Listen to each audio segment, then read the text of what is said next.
Yes, हम आ चुके हैं क्वेश्चन नंबर 2 के फोर्थ पार्ट पर।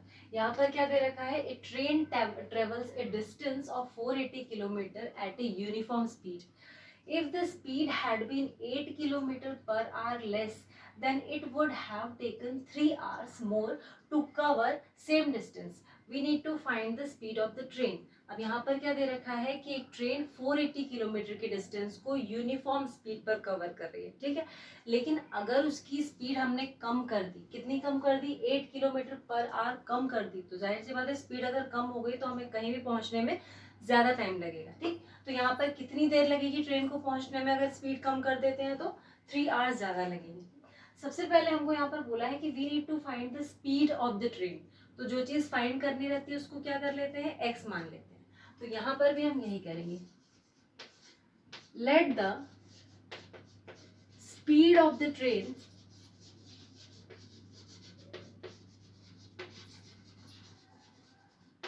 B x kilometre per hour, x kilometre per hour. ये तो हमने स्पीड अज्यूम कर ली, ठीक। डिस्टेंस कितना कवर किया है ट्रेन ने वो देख लीजिए। Distance covered by train, distance covered by train, कितना डिस्टेंस कवर किया, 480 किलोमीटर।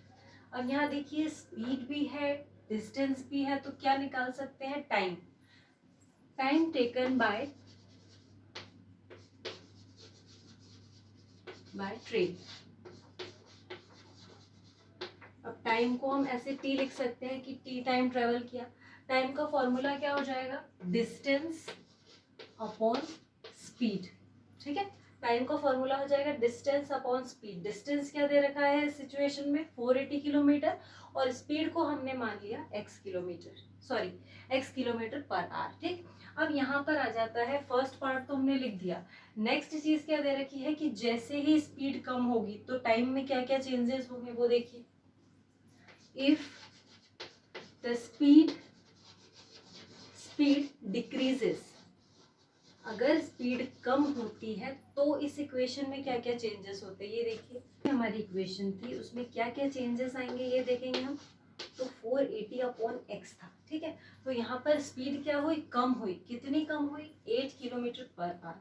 तो हमने स्पीड वाले डिपार्टमेंट में से क्या कर दिया, 8 माइनस कर दिया, ठीक। अब टाइम कितना बढ़ जाएगा, 3 आवर्स बढ़ जाएगा। मतलब यहाँ पर जो टाइम है इसमें हमने 3 ऐड कर दिया, ठीक। अब यहाँ देखिए t plus 3 is equals to 480 upon x minus. अब ये सब कुछ तो ठीक लग रहा है हमें। अब ये t का क्या करें, तो t हमने ऑलरेडी निकाल रखा है, वो क्या है 480 अपॉन एक्स, ठीक। तो यहाँ पर पुट कर देंगे हम 480 upon x plus 3 equals to कितना हो गया, 480 अपॉन एक्स माइनस 8। अब इसको हमको फर्दर सिंप्लीफाई करना है, तो 480 अपॉन एक्स को उठाकर हम इधर लेते आएंगे। तो इक्वेशन क्या बन जाएगी, 480 upon x minus 8 minus 480 upon x equals to 3। ये हमारी इक्वेशन हो गई। अब इसको हम क्या करेंगे, सिंप्लीफाई करेंगे। तो देखिए दोनों के पास से क्या कॉमन आ रहा है, 480। तो 480 कॉमन आ रहा है तो हम इसको यहाँ लिख लेंगे। अंदर क्या बचा, 1 upon x minus 8 minus 1 upon x बचा, ठीक। इक्वल्स टू में क्या बच रहा है, 3। अब देखिए ये जो 480 है ये 3 से डिविजिबल है और यहाँ पर भी 3 है। मतलब हम क्या करेंगे, पूरी इक्वेशन को अगर 3 से डिवाइड कर दे तो यहाँ पर क्या आ जाएगा, 3 1 जा 3, 3 6 जा 18, तो ये हो गया 160, ठीक। अब अंदर जो इक्वेशन है उसको हम यहाँ पे क्रॉस मल्टीप्लाई करेंगे। तो x का मल्टीप्लाई यहाँ हो जाएगा minus x minus 8 into minus 1 कितना हो जाएगा, प्लस 8, ठीक है। अब आगे क्या बचेगी इक्वेशन, ये जो x माइनस 8 है वो ऐसे लिख देंगे और ये x इधर मल्टीप्लाई हो जाएगा, ठीक।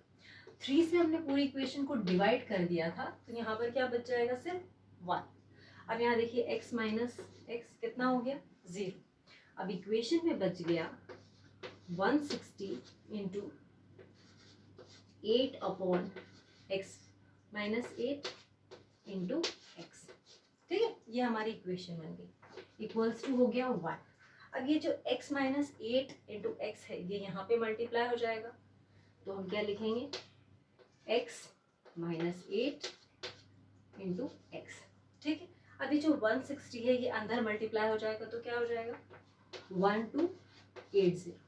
अब इस पूरे इक्वेशन को अगर आप सिंप्लीफाई करके लिखेंगे तो देखिए क्या बन जाएगा 1280 इज इक्वल्स टू एक्स का मल्टीप्लाई एक्स में किया तो हो गया एक्स स्क्वायर माइनस 8x। ठीक, अब हमारी जो क्वाड्रेटिक इक्वेशन होती है उसमें राइट हैंड साइड पर 0 होता है। अब आप उसको सिंप्लीफाई करके लिखेंगे तो क्या होगा x square minus 8x minus 1280 equals to 0।